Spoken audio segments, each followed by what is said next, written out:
சாயப்பா துணை. செல்வமே, இந்த வாழ்க்கையே உனக்கு பிடிக்கவில்லையா? இந்த வாழ்க்கையிலிருந்து விடுபட நினைக்கிறாயா? என்ன இந்த வாழ்க்கை?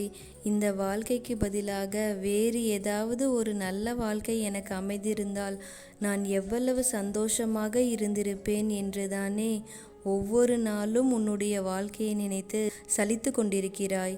எவ்வளவு சங்கடங்கள், பிரச்சனைகள், கஷ்டங்கள் இருந்தாலும் இந்த வாழ்க்கையே எனக்கு பிடிக்கவில்லை என்று சொல்லும் அளவிற்கு வாழ்க்கை உனக்கு பல அனுபவங்களை கொடுத்திருந்தாலும் நீ என்னை மட்டும் ஒரு நாளும் மறக்கவில்லை.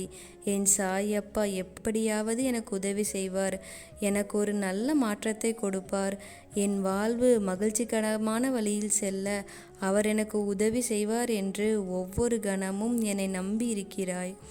நான் எப்படி உன்னை கைவிடுவேன்? அனைத்தும் கடந்து போகும். விதியாலும் சதியாலும் மாயையாலும் இவ்வளவு கஷ்டங்களை நீ அனுபவித்து விட்டாய்.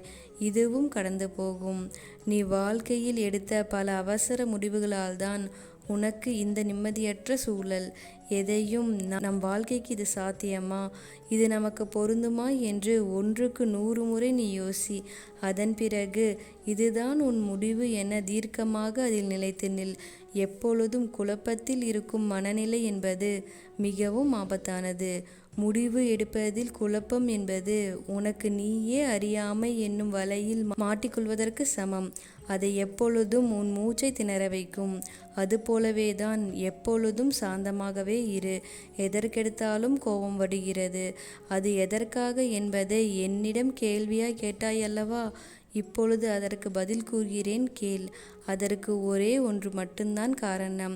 அது உன் எதிர்பார்ப்பு. உன் வேலையில் என்றால் கூட அது இப்படி இருந்தால் நல்லா இருக்கும் என்று வெறும் சந்தோஷமாக வழிநடத்தி செல்லும் விஷயங்களையே கற்பனை செய்து கொள்கிறாள். அதில் கஷ்டமே இருக்கும் என் செல்வமே. அதை நாம் சுலபமாக நல்ல நேர்மையான முறையில் நாம் எதிர்கொள்ள வேண்டும் என்று யோசி. ஆனால் நிஜத்தில் அதுதான் யதார்த்தம் கூட.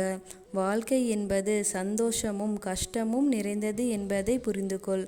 என்னடா நம் சாயப்பா எப்பொழுதும் கஷ்டங்கள் என்று சொல்லிக்கொண்டே இருக்கிறார் என்றுதானே யோசிக்கிறாய்? அதற்கு காரணம் நீதான்.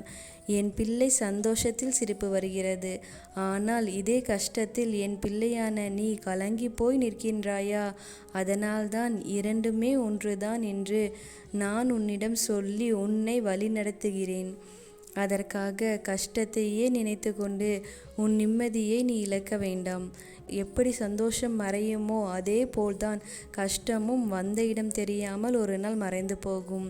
உன் வாழ்க்கை இப்படிதான் இருக்கும் என்று நீயாகவே எந்த ஒரு முடிவையும் எடுக்காதே. சந்தோஷம், கஷ்டம் இரண்டுமே ஒன்றுதான். இரண்டையும் ஒரே கண்ணோட்டத்தில் எடுத்து பழகு. பகல் இரவு என இரண்டுமே நேரத்தை தான் குறிக்கும். இவ்வுலகத்தில் உனக்கென்ன யார் இருப்பார்களோ இல்லையோ, நான் உன்னிடம் நிச்சயம் இருப்பேன். உன்னுடைய பிரார்த்தனைகள் அனைத்தையும் கேட்டுக்கொண்டேதான் இருக்கிறேன். உன்னிடம் ஒன்று கூறுகிறேன். உன் பல நாள் சோகத்திற்கு முடிவு வந்துவிட்டது. நீ நினைத்த காரியங்கள் அனைத்தும் கைகூடி வரும் நேரம் வந்துவிட்டது. உன் வாழ்வில் பல நல்ல மாற்றங்கள் உண்டாக போகிறன. உனக்கான வாழ்க்கை உன்னிடம் வந்து சேரப்போகிறது. நீ எதிர்பார்த்த நிம்மதியான மகிழ்ச்சியான வாழ்க்கையை பெறப்போகிறாய், வாழப் போகிறாய். நீ விரும்பும் அனைத்தும் தக்க சமயத்தில் கொடுத்து உன்னை மகிழ்ச்சியடைய செய்வேன். என்றும் உனக்கு மேலாக, உனக்கு துணையாக நான் இருப்பேன். உன் பிரச்சனைகளுக்கான விடியலை நோக்கி தினமும் காத்து கொண்டிருக்கிறாய். நான் இருக்கிறேன். உன் வேண்டுதல்கள் அனைத்தும் நிறைவேறும்.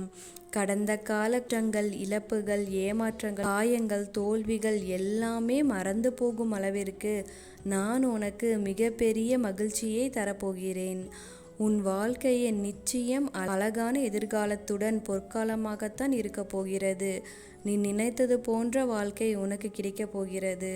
உன் வாழ்வில் நல்லது நடக்கும். எது நடந்தாலும் அதை உனக்கு நான் சாதகமாக மாற்றி அமைப்பேன்.